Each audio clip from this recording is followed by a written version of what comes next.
এয়া মচুৰ দালি আৰু এয়া মই ধুই কৰি থৈছোঁ বাৰু। এয়া চচপেন এটাত পানী গৰম কৰি লৈছিলোঁ আৰু মই এনেকৈ চচপেনতে বনাবলৈ ধৰিছোঁ দালিখিনি অকণমান উতল অহাৰ পিছত মই ফেনখিনি অকণমান কাঢ়ি দিম।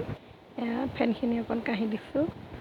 তাৰপৰা অকণমান এনেকৈ ফেনখিনি কাঢ়ি হেৰি হোৱাৰ পিছত নিগৰিব যেতিয়া ফেনখিনি ওলোৱা বন্ধ হ'ব আৰু নোলায় আৰু চাগে এয়া ওলোৱা নাই।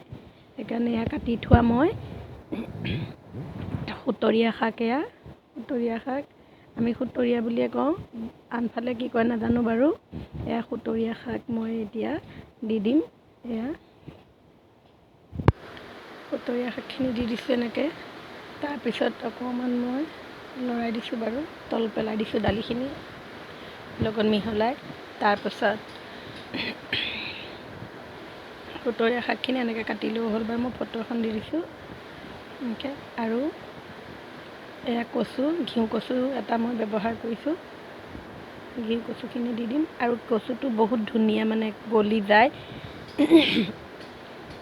যায় সোনকালে। সেইকাৰণে মই অকণমান দেৰিকৈ দিছোঁ, কিয়নো তাৰ লগৰ কচুটোকেইটা খাওঁতে গম পাইছোঁ যে একদম মানে ধুনীয়াকৈ গলি নোহোৱা হৈ যায়। সেইকাৰণে মই অকণমান দেৰিকৈ দিছোঁ। আৰু ইয়াত দালিখিনি হৈয়ে গৈছে আপোনাৰ প্ৰায়। আৰু কেৰাহী এখনত মই ইয়াত তেল গৰম কৰি লৈছোঁ। মই ইয়াত পিঁয়াজ অকণমান ব্যৱহাৰ কৰিছোঁ, সৰু চাইজৰ পিঁয়াজ এটা। আৰু ইয়াত মই বিলাহী দুটা দিছোঁ। এনেকৈ ভাজি ল'ম মই অকণমান সময় বিলাহীকেইটা তেলতে।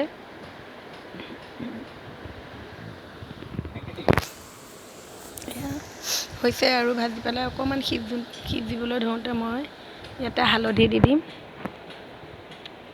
হালধি দি দিছোঁ। এতিয়া বিলাহীখিনি একদম সিজি উঠিছে আৰু পূৰা সিজি গৈছে সম্পূৰ্ণভাৱে।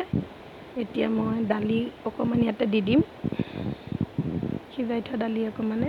কিন্তু মই এইটো কেৰাহীতে দালিখিনি ঢালি দিম বুলি ভাবিছিলোঁ, কিন্তু নোৱাৰিলোঁ, কিয়নো দালিখিনি অকণমান বেছি, কেৰাহীটো সৰু।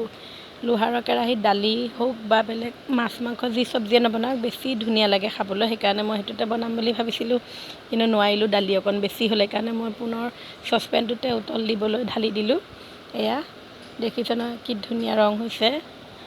আৰু এতিয়াতো ঠাণ্ডা দিনৰ ছিজনৰ যিটো বিলাহী হয় সেইটো দিলেতো বহুত টেঙা হয় বাৰু। এতিয়া নাই যে এতিয়া যিটো ওলাইছে সেইটোৱে দিছোঁ মই। সেইকাৰণে কিমান টেঙা হয় ক'ব নোৱাৰিম বাৰু, খালে পিছত গম পাম। কিন্তু এনেই বহুত ধুনীয়া হৈছে। কচুখিনি মই পিছত দিছোঁ যে সেইকাৰণে দিছোঁ। পূৰা সিজি গৈছে, দেখিছে নহয়। এয়া কচুখিনি পূৰা ধুনীয়াকৈ সিজি গৈছে আৰু এয়া উতলিছে পূৰা।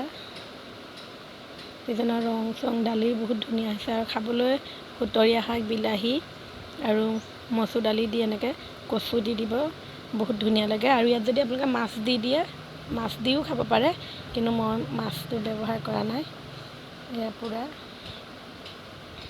হৈ গৈছে দালি। ভিডিঅ'টো চাই থাকিবলৈকে শেষলৈকে।